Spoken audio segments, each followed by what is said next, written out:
Aujourd'hui, Internet est devenu un outil du quotidien pour bon nombre de nos concitoyens. Cependant, tous ne connaissent pas ses fonctionnalités.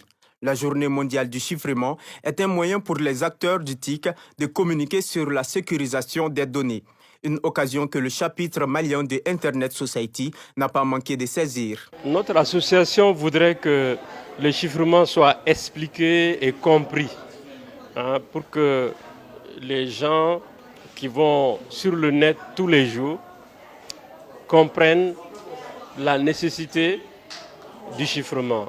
Et cette nécessité, c'est une question de sécurité. C'est-à-dire que les données que l'on met sur Internet sont des données qui peuvent être accessibles à beaucoup d'autres gens si on ne prend pas certaines petites précautions. Ce panel a permis de faire comprendre que le chiffrement n'est pas destiné qu'aux grandes entreprises qui utilisent le web. Donc en fait, le chiffrement, c'est des techniques qu'on utilise pour garantir la sécurité des données en fait.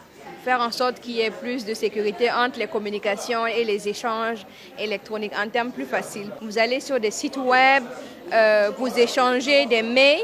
Donc derrière tout ça, il y a des méthodes de chiffrement pour faire en sorte que vos données soient confidentielles, qu'ils soient connues seulement par vous et votre destinataire, soit intègres, ne soient pas modifiées, soit sécurisées pour ne pas que vous ayez des vols de données, que ce soit des données personnelles ou des informations de paiement par exemple. Au dire de la directrice du service de certification et de signature électronique, les bonnes habitudes sur Internet permettent de limiter la fuite des données. Oui, c'est-à-dire faire, pour les utilisateurs simples, c'est faire la mise à jour de leurs applications, faire attention aux mails qu'ils ouvrent et vraiment essayer de voir s'ils peuvent se former aux meilleures pratiques pour être en sécurité dans l'espace numérique.